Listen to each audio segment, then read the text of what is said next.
शादी की पहली रात मैं अपनी बीवी के करीब गया तो वह रोने लग गई और कहने लगी कि मेरे पेट में दर्द है, आपने जो करना है कल रात कर लेना। मैंने उसे डॉक्टर के पास ले गया। डॉक्टर ने चेकअप करने के बाद कहा कि आपकी बीवी के पेट में अपेंडिक्स है, आप इससे दूर रहें वरना ये मर जाएगी। यह सुनकर मेरा जिस्म सूना पड़ गया। उस दिन से बीवी रोज़ डॉक्टर के पास जाती थी और वह पेट से हो गई थी। मैं हैरान था, मैं तो उसके करीब गया ही नहीं था, फिर वह पेट से कैसे हो गई थी। मुझे शक हुआ तो मैंने उसका पीछा किया। डॉक्टर की क्लिनिक गया, सर पर आसमान टूट पड़ा। बीवी तो मैं एक फैक्ट्री में काम करता था, मेरी कमाई कुछ ज़्यादा तो नहीं थी कि मैं बड़ी बड़ी गाड़ियों में घूमता, लेकिन इतनी ज़रूर थी कि घर वालों का गुज़र बसर आराम से हो जाता था। सबके खर्चे बिना तकलीफ़ के उठा सकता था। घर में अम्मा और बड़ी बहन थी, उन सब का खर्चा पूरा करना कोई मुश्किल काम नहीं था। मेरी शादी थी, मैं इसी काम में मसरूफ़ था। मेरा कोई कज़िन भी अभी तक शादी में शिरकत के लिए नहीं आया था। मेरा कोई भाई नहीं था, न अकेला ही था। मेरी बहन शादीशुदा थी, वे भी घर पर आ गई थी। मेरे अपने दोस्तों ने मुझे किसी भी तरीके से मुश्किल नहीं आने दी थी। वे हर कदम में मेरा साथ दे रहे थे। मेरा उनकी तरफ से बहुत ज़्यादा लगाव था। मुझे अब फ़िक्र अपनी अम्मा की थी, जो अक्सर बीमार रहती थी, इसलिए मुझे काम के साथ साथ उनका भी ख्याल रखना पड़ता था। अब अम्मा मुझसे बहुत ज़्यादा प्यार करती थी। मैंने सोचा था कि शादी के बाद जैसे ही मेरे हालात ठीक हो जाएंगे, मैं अम्मा को उम्र पर भेज दूंगा। मैं नियत तो कर चुका था, लेकिन शादी के बाद तो अक्सर लोगों की दुनिया बदल जाती है। तुम्हें कितनी बार बोला है कि शाम के वक्त घर से बाहर मत जाया करो। अब एक दिन ही तो रह गया है, कल मेहंदी की रस्म है। तुम्हें हमारी बात समझ में नहीं आ रही है। मैं अपनी बहन के कहने पर बाजार जाने के लिए तैयार हुआ था कि मेरे एक रिश्तेदार ने नाराज़गी से मुझे टोकते हुए कहा।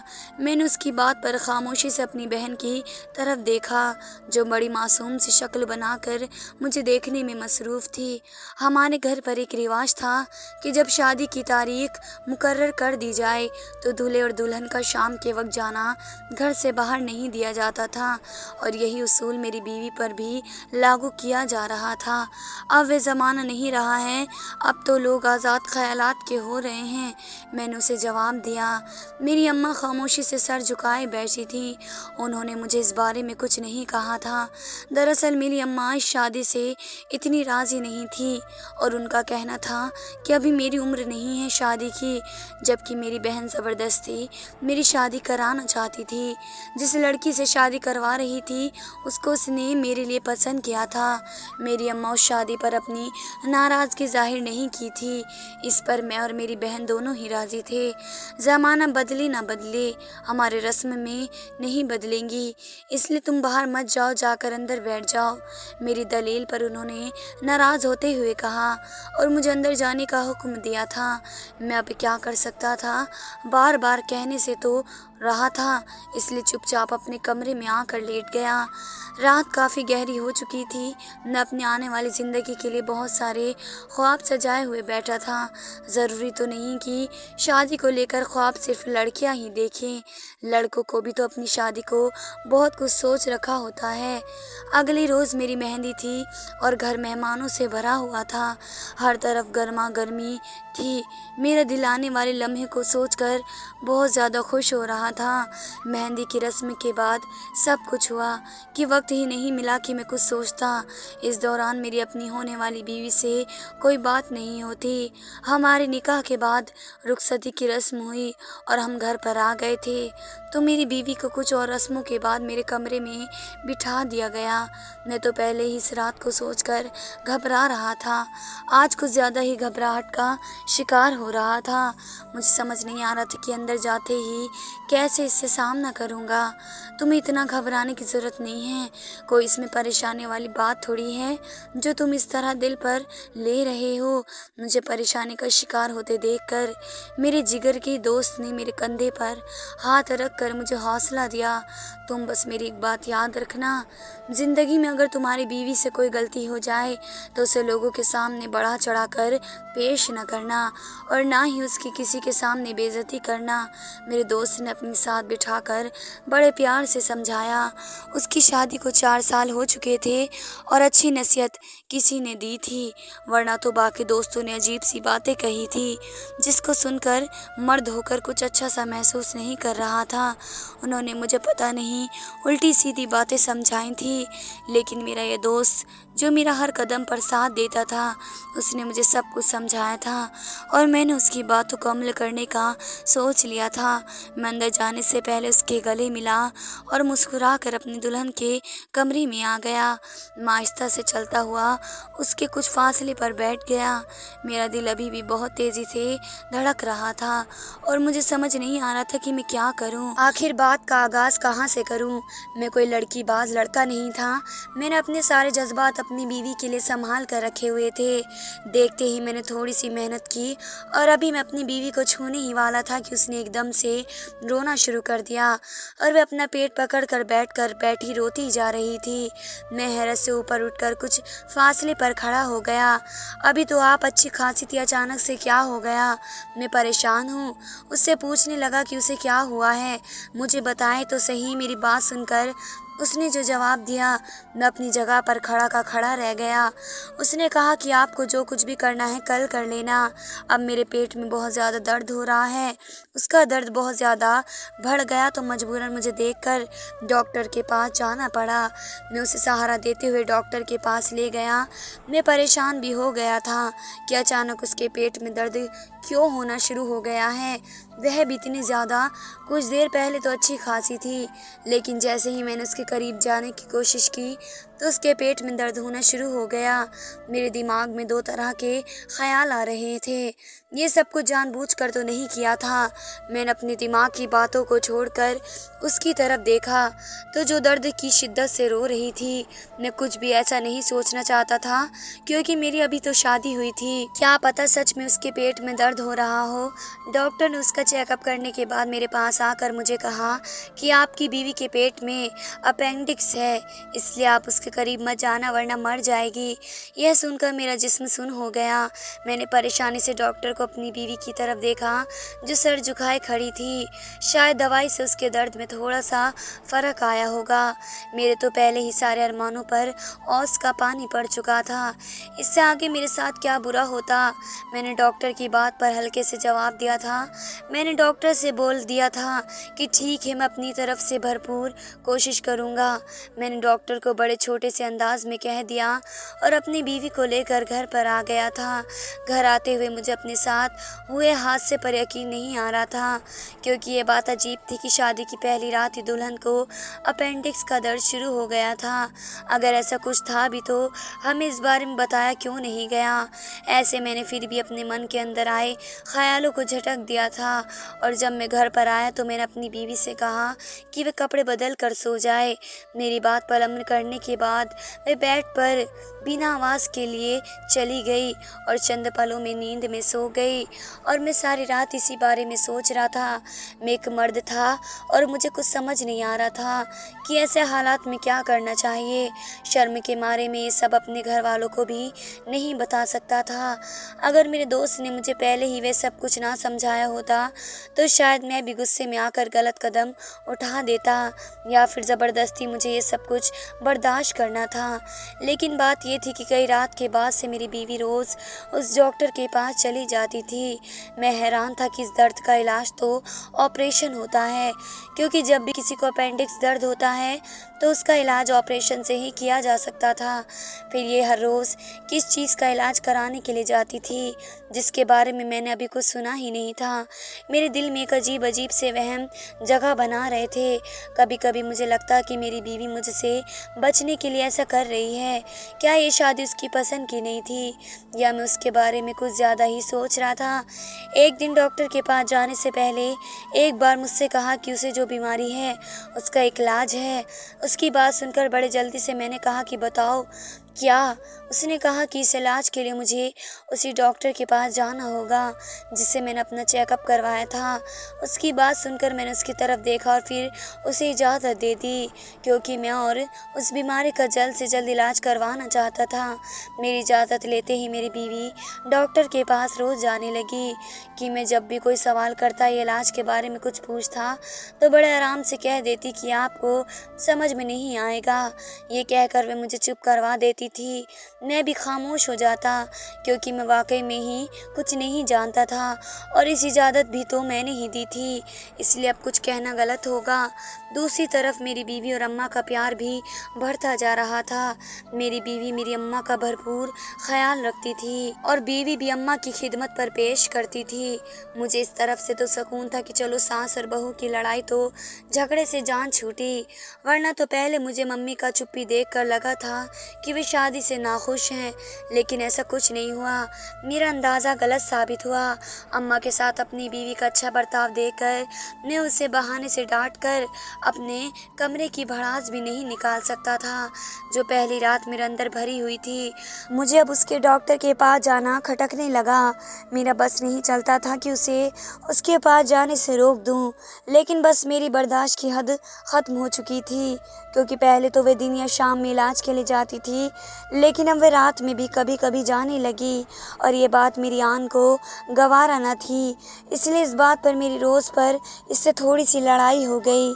अम्मा अपने कमरे में नहीं थी, इसलिए इससे पहले कोई हमारी आवाज़ सुनता, मैंने गुस्से मुझसे बिना सोचे समझे बाजू से पकड़ा और अपने कमरे में खींच कर लेकर आ गया। आवाज़ नीचे रखो, मत भूलो कि मैं तुम्हारा पति हूँ।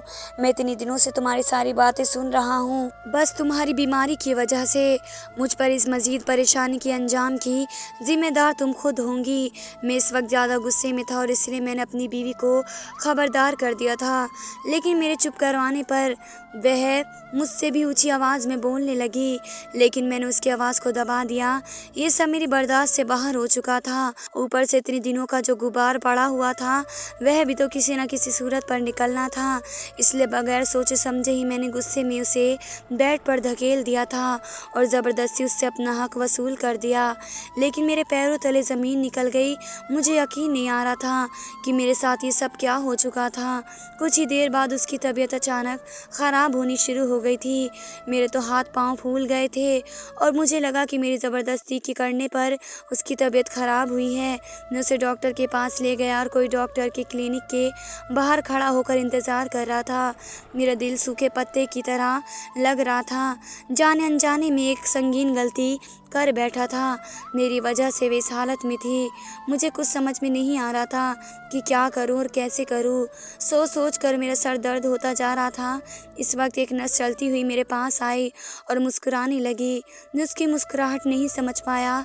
फिर जब उसने बोला तो मुझे सब कुछ समझ में आ गया, लेकिन मेरे सर पर पहाड़ टूट पड़ा था। अभी थोड़ी देर पहले ही तो मैंने अपनी बीवी से अपना हक लिया था। जब उसकी तबीयत बिगड़ी तो यहाँ लेकर आना पड़ा था, लेकिन यहाँ आकर तो हकीकत मेरे सामने आई थी। उसने मेरे सोचने समझने की शक्ति ही खत्म कर दी। उसने कहा कि मेरी बीवी पेट से है, मैं बाप बनने वाला हूँ। इस खबर को सुनकर मुझे खुशी तो क्या हुई थी, बल्कि मेरे सामने मेरी बीवी का घिनौना चेहरा सामने आया था, जिसने मुझे झूठ कहा था कि उसे कोई बीमारी है, जबकि सच तो ये था कि उसका बाहर कहीं चक्कर चल रहा था। इस चक्कर ही नहीं बल्कि शादीशुदा होते हुए भी इसने ना सिर्फ मेरे हकूक किसी को दिए, बल्कि वह एक बदचलन और एक धोखेबाज लड़की थी। मैं और ज़्यादा उसे अपनी ज़िंदगी में नहीं रख सकता था। जब हम घर वापस आए तो अम्मा ने मुझसे मेरी बीवी के बारे में तबीयत का पूछा। ना चाहते हुए भी मुझे उन्हें बताना पड़ा कि वे पेट से है। मेरी बात सुनकर मेरी बहन तो खुशी से निहाल हो गई। अम्मा ने भी मिठाई बंटवा दी थी, लेकिन मैंने अपनी बीवी की शक्ल तक नहीं देखी। मैं अपनी बीवी से दूर था, क्योंकि मेरी बीवी को अपेंडिक्स की बीमारी नहीं थी।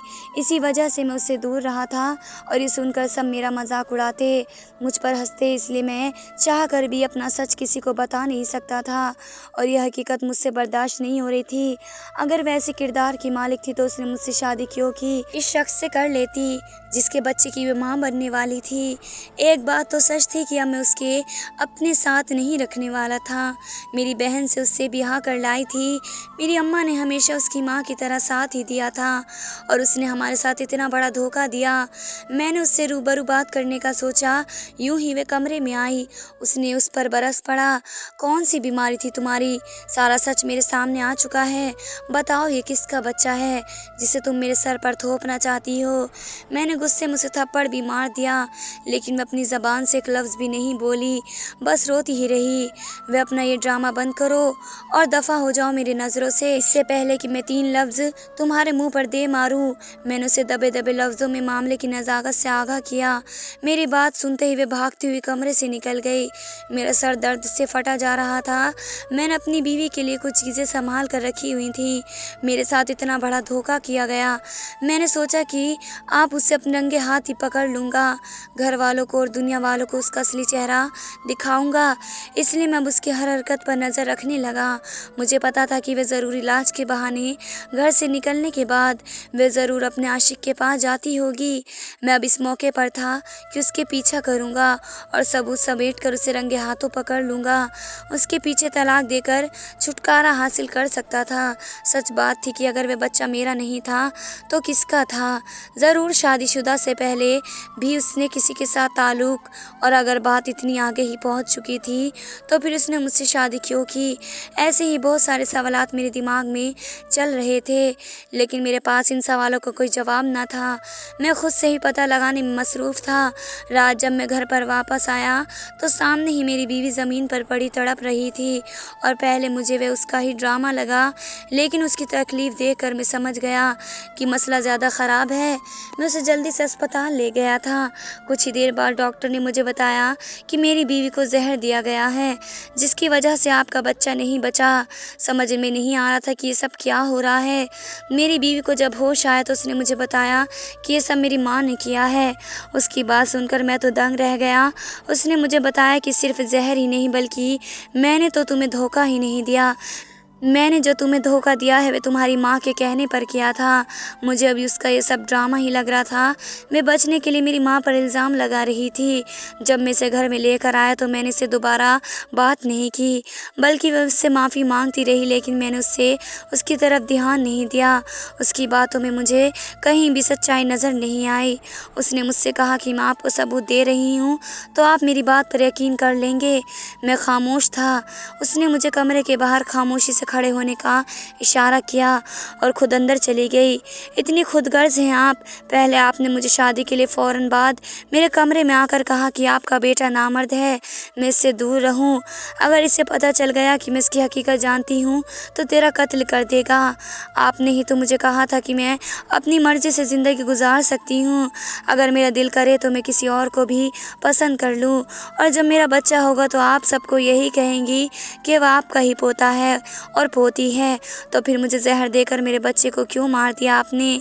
आज तक जो कुछ भी किया है वे सब झूठ था, मगर पति ने मुझे सब कुछ मेरे हकूक़ दे दिए थे, जिससे मुझ पर पता चल गया कि मुझे कोई धोखा नहीं दिया गया। वे एक मुकम्मल मर्द है, बल्कि मैंने आपकी बातों में आकर मैंने उसे धोखा दिया।